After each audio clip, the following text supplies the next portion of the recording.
اب میں آپ کو ذرا اس جو انسانوں میں سے انسان دشمنی کا جن کا سب سے بڑا رول ہے، میں ان کی 2000 سالہ تاریخ کا آپ کے سامنے نقشہ رکھنا چاہتا ہوں۔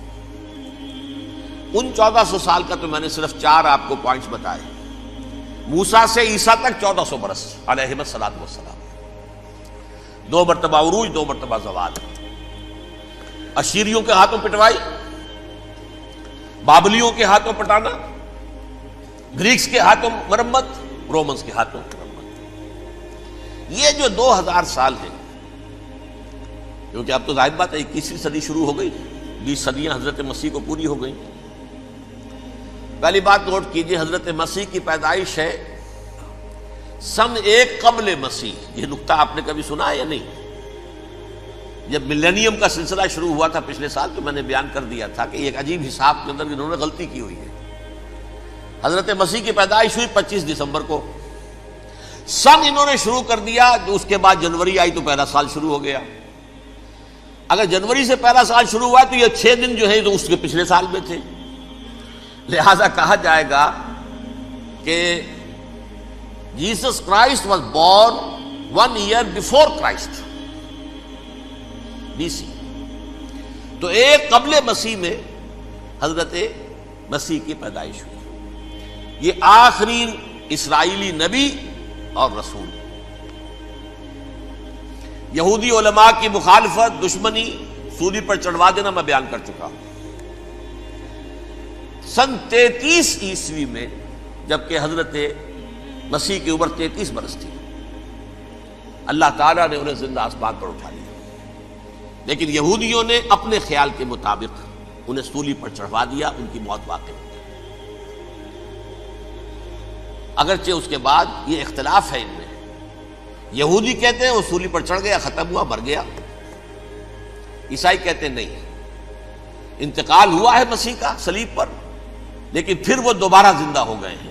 ان کی لاش ایک غار میں رکھ دی گئی تھی، وہاں ریزریکشن ہو گیا، ان کا باعث بعد الموت وہی ہو گیا، اور پھر انہیں اللہ نے زندہ آسمان پر اٹھا دیا۔ تو ہمارے اور عیسائیوں کے درمیان نوٹ کر لیجئے، یہ چیز مشترک ہے کہ حضرت مسیح آسمان پر زندہ اٹھائے گئے۔ فرق کیا ہے؟ وہ سمجھتے ہیں کہ سولی دیے گئے، سولی پر مرے، پھر زندہ ہوئے، پھر گئے۔ ہم سمجھتے ہیں کہ نہیں، وما صلبوہ وما قتلوہ، انہوں نے نہ صلیب دے سکے انہیں اور نہ انہیں قتل کر سکے، بل رفع اللہ الیہ، اللہ نے اٹھا لیا۔ پھر ہمارا اور یہ اس کا عیسائیوں کا ایک اور اتفاق ہے، سیکنڈ کمنگ آف جیسس، حضرت مسیح دوبارہ آئیں گے۔ یہ عیسائیوں کا بھی عقیدہ ہے اور ہمارا بھی۔ بہرحال تو جیسا کہ میں نے عرض کیا کہ اس وقت یہ عذاب استیصال، عذاب اکبر کے مستحق ہو چکے تھے، لیکن اللہ نے ان کی مدت دراز کی ہے۔ لیکن ان پر دنیاوی عذاب کا ایک کوڑا جو ہے اللہ تعالیٰ کی طرف سے اسی وقت برسا، دنیاوی عذاب دنیا میں رہتے ہوئے ختم نہیں کیا۔ 37 برس بعد، حضرت مسیح کے رفع سماوی کے 37 برس بعد، سن 70 میں یہودیوں نے بغاوت کی رومیوں کے خلاف۔ رومی ٹائٹس جنرل تھا ایک، اس نے پھر جو حملہ کیا ہے، 1,33,000 یہودی ایک دن میں قتل کیا یروشلم میں، اور ہیکل سلیمانی گرا دیا۔ وہ ہیکل پہلے بھی گرا تھا، پہلے 1400 سال کے دوران میں بھی نبوکدنضر نے گرایا تھا، لیکن پھر اس کے 150 سال بعد انہوں نے دوبارہ بنا لیا تھا، اس لیے وہ اسے سیکنڈ ٹیمپل کہتے ہیں۔ پہلا ٹیمپل جو حضرت سلیمان نے بنایا تھا، نبوکدنضر نے گرا دیا 587 قبل مسیح میں، پھر دوبارہ انہوں نے 150 سال کے بعد بنا لیا۔ وہ اس تاریخ کا حصہ ہے، میں نے جس کے بارے میں آپ کو تفصیل نہیں بتائی۔ اس میں یہ ہوا سن 70 میں وہ گرا دیا گیا، وہ آج تک گرا پڑا ہوا ہے۔ نمبر 2، یہ کہہ دیا گیا کہ یہودیوں اس ارض فلسطین سے نکل جاؤ، تم یہاں نہیں رہ سکتے اب۔ لہذا جس کا جہاں سینگ سمایا چلا گیا، یورپ میں چلے گئے، ایشیا میں آ گئے، عرب میں آ گئے، یہ 3 قبیلے جو رات بھی میں نے عرض کیا تھا، بنو قینقاع، بنو نذیر اور بنو قریظہ، یہ وہاں سے آ کے مدینے میں آباد ہو گئے۔ جس کا جہاں سینگ سمایا، افریقہ میں، ہندوستان میں، جہاں چلے گئے، ڈایاسپورا اسے کہتے ہیں، وہ آپ نوٹ کر لیجیے اس لفظ ڈایاسپورا، ہمارا دور انتشار، جبکہ ہمیں ہماری اصل سرزمین تو فلسطین ہے، حضرت ابراہیم کا مسکن، حضرت اسحاق حضرت یعقوب کا مسکن فلسطین، یہ ہے ہماری اصل جاگیر، یہ تو ہماری جدی پشتی جاگیر ہے، لیکن یہاں سے نکال دیے گئے سن 70 عیسوی میں، اور وہاں سے لے کے 1917 تک ان کا ڈایاسپورا جاری رہا۔ یہ دور انتشار ہے۔ اس دور انتشار کے اب چند حصے ہیں جس کو میں چاہتا ہوں کہ آپ علیحدہ علیحدہ سمجھ لیں۔ دور انتشار کا جو پہلا جو ہے تقریباً 300 برس رومی حکمران تھے، وہ یہودیوں کے بھی دشمن تھے اور عیسائیوں کے بھی دشمن تھے، عیسائی اور یہودی ایک دوسرے کے بھی دشمن تھے، لیکن رومی سمجھتے تھے کہ یہ ایک ہی تھیلی کے چٹے بٹے ہیں۔ رومیوں کے نزدیک عیسائی بھی یہودیوں ہی کا ایک فرقہ تھے، کوئی علیحدہ مذہب تو تھا ہی نہیں، لہذا رومی جو ہیں رومنز وہ ان دونوں کو ستاتے تھے، مارتے تھے، اور یہ آپس میں لڑتے تھے، یہودی عیسائیوں کو مارتے تھے، عیسائی یہودیوں کو مارتے تھے۔ یہ ہے 300 برس تک کی تاریخ۔ سن 300 عیسوی میں کیا ہوا؟ ایک معجزہ ہو گیا۔ بہت عظیم ایمپرر کانسٹینٹائن، قسطنطین اعظم، رومن ایمپررز میں سے بہت بڑا ایمپرر، وہ عیسائی ہو گئے۔ اب تو معاملہ بالکل تلپٹ ہو گیا، پوری سلطنت عیسائی ہو گئی۔ اب عیسائیوں کے عیش ہو گئے اور یہودیوں پہ مار پڑنی شروع ہوئی۔ اب عیسائیوں کا آپ خود سوچئے کہ جنہیں وہ خدا بنا بیٹھے ہیں، خدا کا بیٹا قرار دے رہے ہیں، ان کے قاتل کون؟ یہودی بدماش۔ لہذا ان کی وہ پٹائی شروع ہوئی ہے یورپ میں، پوری رومن امپائر میں انہیں ذلیل کیا گیا، شہروں میں آمد بند، علیحدہ رہو، گھیٹوز کے اندر رہو۔ یہودی کا نام جو ہے وہ گالی بن گیا، جیسے آج بھی یہودی گالی کہتے ہیں، جیسے خنزیر کا لفظ، آخر وہ بھی اللہ کی مخلوق ہے، لیکن آپ کو معلوم ہے کوئی شخص زبان پہ نام نہیں لانا چاہتا خنزیر کا، سور کا، ہے تو مخلوق، وہ بھی ایک حیوان ہے۔ ایسے ہی یہ ہے یہودی، یہودی گالی، جیوٹ گالی۔ لہذا ایک طرف تو ان دونوں کے درمیان دشمنی، جس کو قرآن کہتا ہے وَأَغْرَيْنَا بَيْنَهُمُ الْعَدَاوَةَ وَالْبَغْضَاءَ، ہم نے ان کے مابین دشمنی جو ہے پیدا کر دی ہے۔ اور جب یہ پوری سلطنت عیسائی ہو گئی تو قافیہ تنگ ہو گیا یہودیوں کا۔ اب آئیے 571 عیسوی، یعنی جب کہ ڈایاسپورا کو کتنا عرصہ ہو چکا تھا؟ 500 برس۔ سن 70 سے شروع ہوا نا ڈایاسپورا، جب ٹائٹس نے گرایا ہے ہیکل کو اور نکال باہر کیا انہیں فلسطین سے، بھاگ جاؤ یہاں ایک یہودی بھی نہیں رہے گا، فلسطین سے نکال دیے گئے۔ اس کے پورے 500 برس بعد سن 571 عیسوی میں حضور کی پیدائش ہوئی، ولادت با سعادت محمد رسول اللہ صلی اللہ علیہ وسلم۔ 610 میں آپ پر وحی کا آغاز ہوا، لیکن حضور کے ساتھ ان کا معاملہ کیا رہا؟ اول تو جبکہ حضور ابھی مکے ہی میں تھے، یہودیوں نے ریشہ دوانیاں شروع کر دی حضور کے خلاف۔ قریش مکہ کو سکھاتے تھے، پڑھاتے تھے، ان سے یہ پوچھو، ان سے یہ پوچھو، انہیں اس طرح تنگ کرو، ان سے یہ امتحان لو، یہ آپ کے علم میں ہے۔ سورہ بنی اسرائیل میں، سورہ کہف میں وہ سوالات، جو امتحانی سوالات آئے تھے، ذوالقرنین کون تھا، اصحاب کہف کون تھے، تم رسول بنے پھرتے ہو تو بتاؤ، اور یہ روح کی حقیقت کیا بتاؤ۔ یہ ساری ریشہ دوانیاں کر رہے تھے بیٹھے ہوئے، ابھی وہیں پر حضور ابھی پہنچے بھی نہیں۔ ہجرت فرما کر حضور تشریف لے آئے تو حضور نے، جسے ماسٹر سٹروک کہا جائے گا، یعنی اسٹیٹس مین شپ کا ماسٹر سٹروک، آپ نے مدینے میں آتے یہودیوں کے ساتھ پیکٹ کر دیا، جوائنٹ ڈیفنس پیکٹ آف مدینہ، کہ اگر مکے والے ہم پر حملہ کریں گے تو ہم مل جل کر ایک قوم کی حیثیت سے مقابلہ کریں گے۔ یہ میثاق مدینہ کہلاتا ہے، جس کے بہت غلط معنی پہنائے جا رہے ہیں آج کل۔ بہرحال میں موضوع میرا چونکہ یہ نہیں، میں ادھر نہیں جاؤں گا، لیکن ہوا کیا؟ ہر مرتبہ یہ خیانت کے مرتکب ہوئے، ان نے جو عہد کیے تھے ان سے پھرے، اندر ہی اندر سازش، ریشہ دوانی، حضور کی بدترین دشمنی۔ سورہ نساء کی آیت نمبر 12 میں 13 میں فرمایا ہے لا تزال تطلع علی خائنۃ منہم، اے نبی ہمیشہ آپ کے علم میں ان کی طرف سے خیانتیں، بددیانتیاں آتی رہیں گی. اور بار بار وہ مسلسل جنگ کی آگ بھڑکاتے تھے.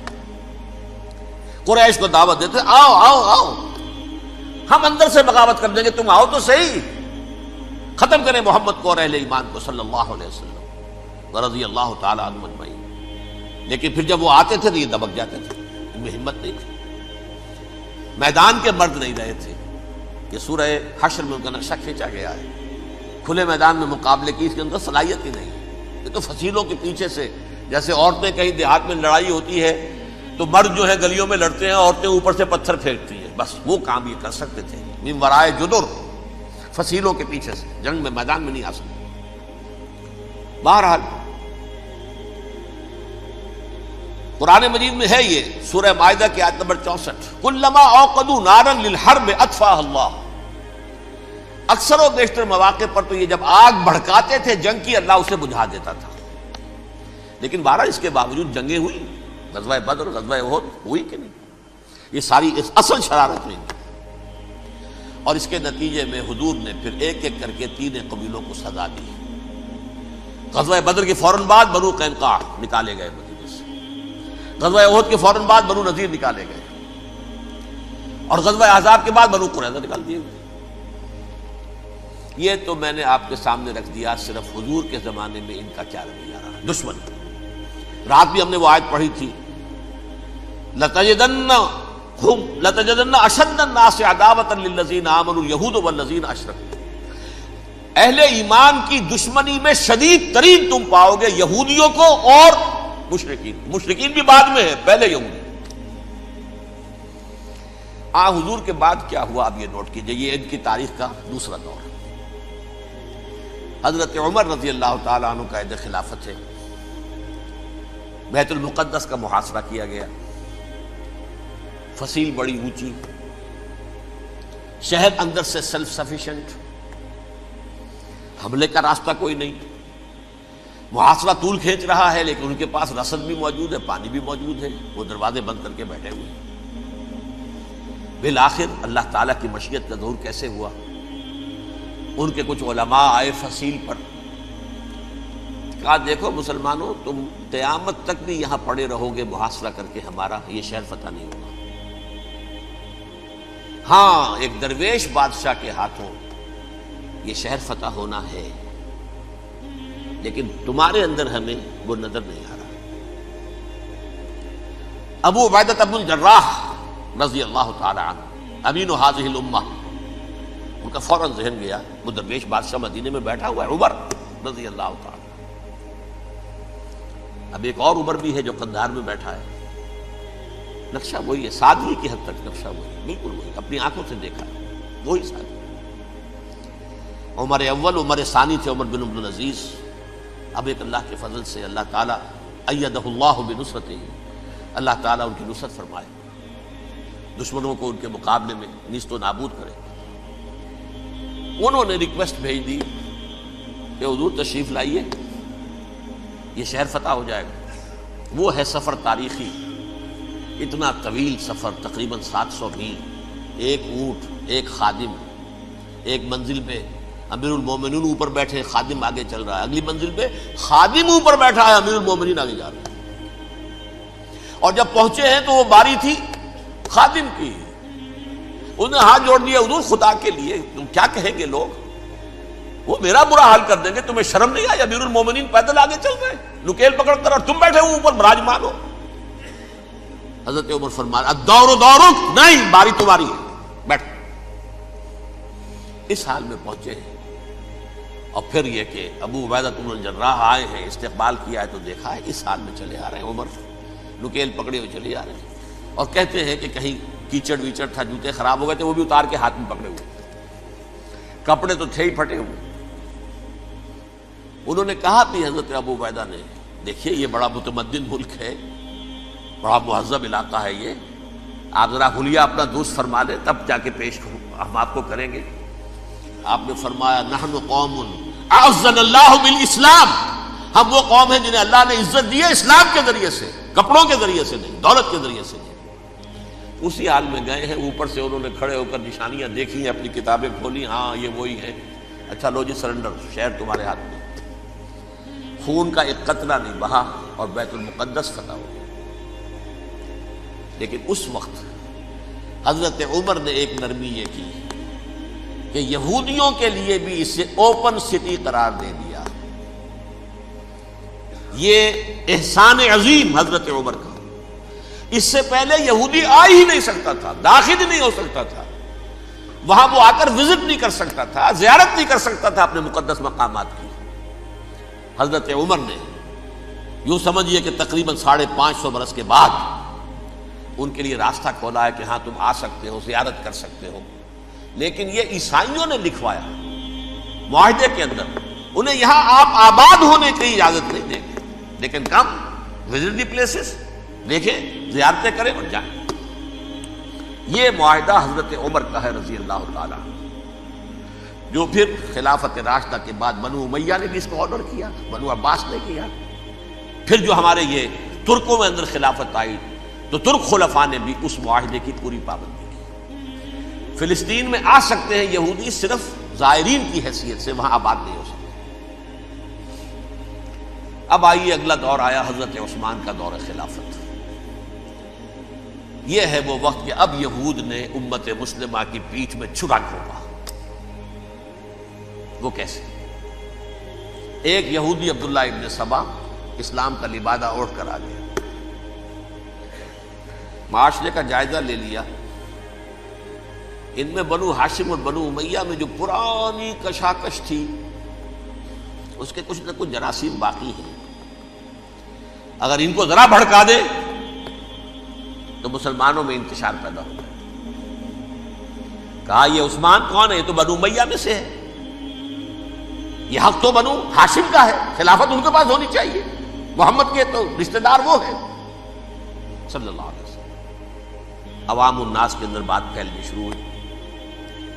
پھر ایک بڑی سازش کے انداز میں حضرت عثمان کے خلاف پروپیگنڈا، حضرت عثمان کے جو عاملین تھے، گورنر تھے، ان کے خلاف پروپیگنڈا، اور ایسی ہوشیاری کرتے تھے کہ کوفے میں کوفے کے حاکم کے خلاف کچھ نہیں کہنا، اجی مصر میں یہ ہو رہا ہے، اجی شام میں یہ ہو رہا ہے، اجی یہ جو عثمان ہے وہ یہ کر رہا ہے، یہ ظلم ہو رہا ہے، یہ لوٹ مار ہو رہی ہے، یہ خیانتیں ہو رہی ہیں۔ اب نہ تو اس زمانے میں مینز آف کمیونیکیشن، کیسے تصدیق کریں؟ افواہیں تو آپ آج کراچی کے اندر شروع ہو جائے تو پتہ نہیں چل سکتا کسی کو کہ کیا اس میں صداقت ہے کیا جھوٹ ہے، اور بری بات جو ہے فطرت انسانی کی کمزوری ہے وہ فوراً قبول کرتا ہے، کسی کے بارے میں اچھی بات ماننے کو تیار نہیں ہوتا، لیکن بری بات تو فوراً تیار۔ بہرحال یہ فتنہ انہوں نے اٹھایا، حضرت علی کی الوہیت کا فتنہ اٹھایا، حضرت عثمان کے خلاف الفتنۃ الکبریٰ برپا کیا، حضرت عثمان شہید ہوئے۔ اس کے بعد 5 برس تک مسلمان ایک دوسرے کی گردنیں کاٹتے رہے، باہمی خانہ جنگی ہوئی، امت کو وہ زخم لگایا ہے جو آج تک جس سے خون رس رہا ہے۔ یہ شیعان عثمان اور شیعان علی تھے جو بعد میں پھر سنی اور شیعہ ہو، اور آج تک فتنہ کس نے جگایا؟ ایک عبداللہ ابن سبا یہودی اور اس کے کارندے، شیطان کا ایجنٹ، اور انسانوں میں سے بھی اس کے جو بھی حواریین تھے اور شیطانوں کے اندر سے بھی تھے، انہوں نے بھی اس آگ کو بھڑکایا۔ یہ آپ سوچ لیجئے کہ یہ کس نے وہ زخم لگایا؟ یہودی۔ اگلا دور آیا، خلافت راشدہ ختم ہوئی، بنو امیہ کا بھی دور کافی گزر گیا۔ طارق ابن زیاد 712 عیسوی میں حملہ کرتے ہیں اسپین پر۔ اسپین اس وقت عیسائیت کا بہت بڑا گڑھ، بڑے کٹر ترین عیسائی جو ہے وہ اسپین میں تھے، لہذا یہودیوں کی وہاں بہت پٹائی ہوتی تھی، یہ میں بتا چکا ہوں، دشمنی تھی ان کی تو چلی آ رہی تھی عیسائیوں کے ہاتھوں یہودیوں کی، وہ تو سن 300 عیسوی سے ایمپرر کانسٹنٹائن کے بعد سے شروع ہو گئی تھی۔ اس حوالے سے یہودیوں نے اس وقت چالاکی یہ برتی، کچھ راستے واسطے بتائے، کچھ مدد کی طارق ابن زیاد کی۔ طارق ابن زیاد نے انہیں اپنا محسن سمجھا، ہسپانیہ فتح ہو گیا تو یہودی چونکہ محسنین کی فہرست میں آ چکے تھے، انہیں بہت اقتدار نصیب ہوا، بڑی سپورٹ مسلمانوں نے دی۔ ان کے بڑے بڑے علماء جو ہیں اسی دور کے اندر پیدا ہوئے، بڑے بڑے تھنکرز ان کے اسی دور میں پیدا ہوئے۔ بن گوریون جو کہ ایک وزیر اعظم تھا اسرائیل کا، اس نے یہ لکھا ہے اپنی کتاب میں، Muslim Spain was the golden era of our diaspora.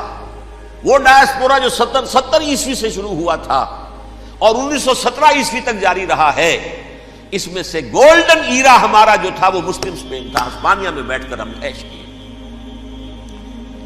لیکن وہاں سے انہوں نے اور جو کچھ کیا، یہ تو داستان کے بہت سے گوشے ہیں، لیکن میں جس اسٹریٹ لائن میں چل رہا ہوں اس کے اعتبار سے ایک بات سمجھ لیجیے، وہاں بیٹھ کر انہوں نے اب عیسائیت کی پیٹھ میں چھرا گھونپا،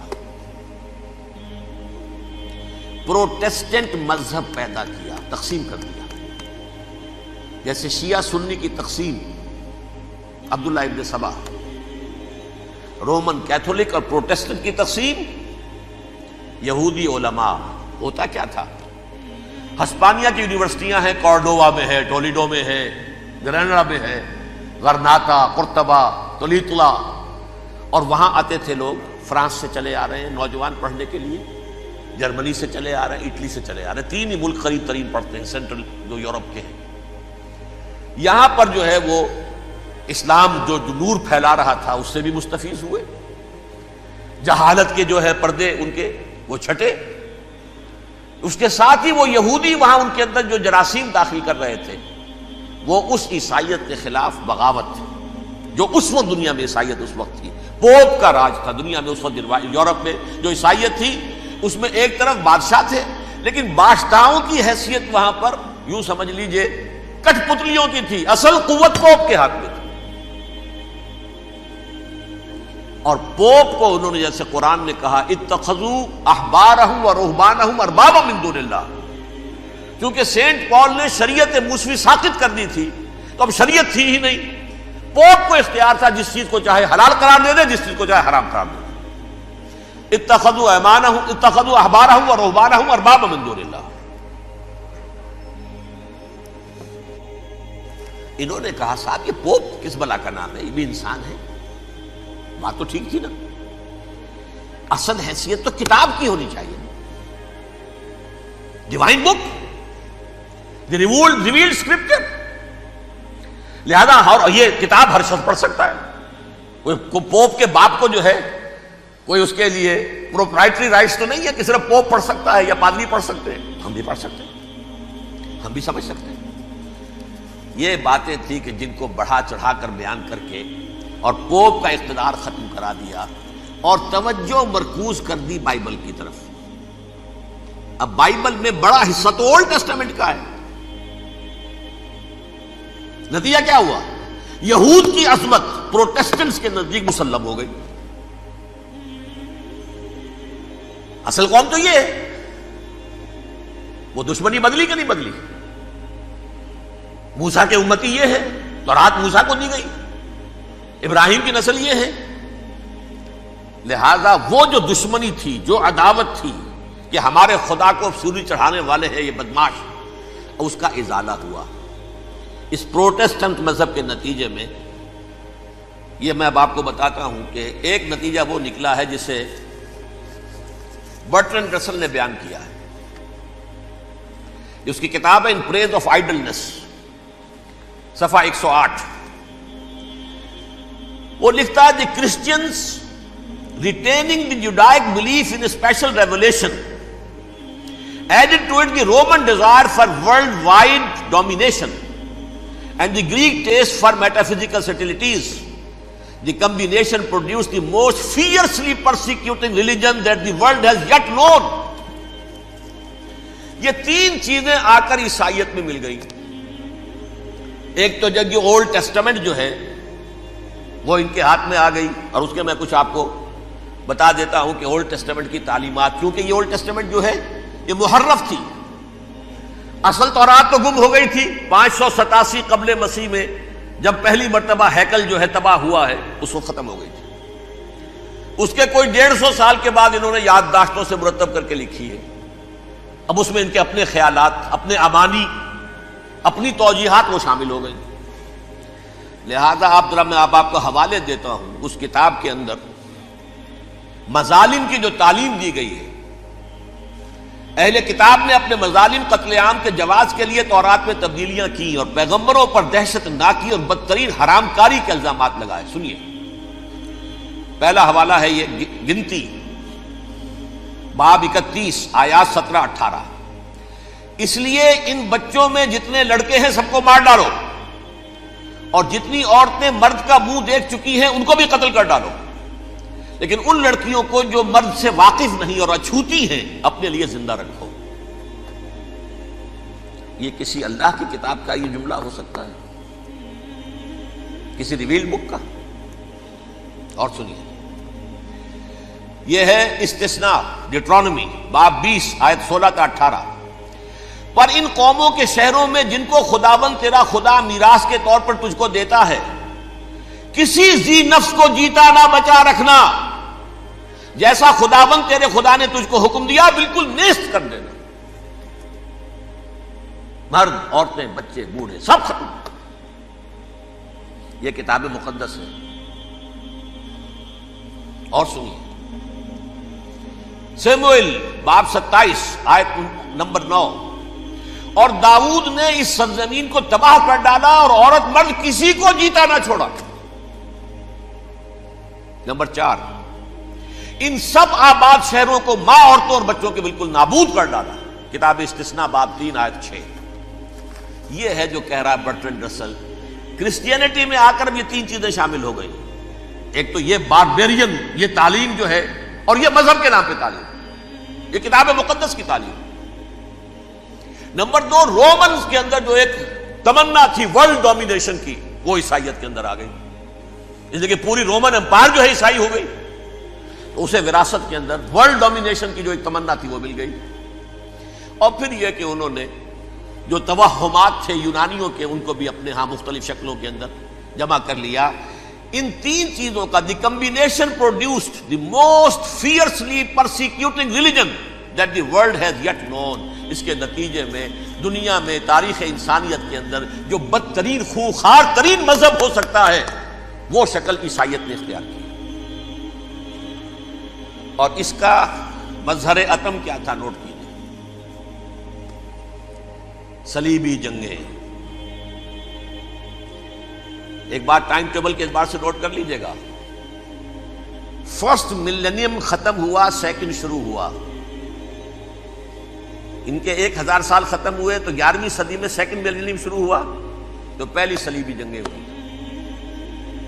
لاکھوں مسلمان قتل کیے. صرف یروشلم کے اندر اتنا خون بہایا ہے کہ خود ان کے ہسٹورینز لکھتے ہیں کہ جب ان صلیبیوں نے جب گھوڑوں کے ساتھ وہ چل رہے تھے گلیوں میں، تو ان کے گھوڑوں کے گھٹنوں تک خون کی ندی بہ رہی تھی. جہاں سے گزرے ختم کرتے چلے گئے، آبادیاں کی آبادیاں ختم کر. اگرچہ اس کروسیڈ میں گیہوں کے ساتھ گھن بھی پیسا، یہودی بھی بہت مارے گئے. یہ فرانس سے، جرمنی سے جب یہ کروسیڈرز آ رہے تھے، 3000 میل کا سفر طے کر کے آئے تھے. سوچئے تو صحیح. اربن ثانی پوپ جو تھا، آگ لگا دی تھی اس نے پورے یورپ کے اندر. شرم سے ڈوب مرو، تمہارے مقدس علاقے مسلمانوں کے ہاتھ میں. انفیڈلز، یہ کافر، یہ مرتد، یہ ملحد. مسیح جہاں پیدا ہوا، مسیح کو جہاں سولی دی گئی، وہ کہاں ہے؟ ان کے ہاتھ میں. وہ آگ لگائی ہے، 3000 میل کا فاصلہ طے کر کے یہ قومیں آئی ہیں، اور جو تباہی مچائی ہے.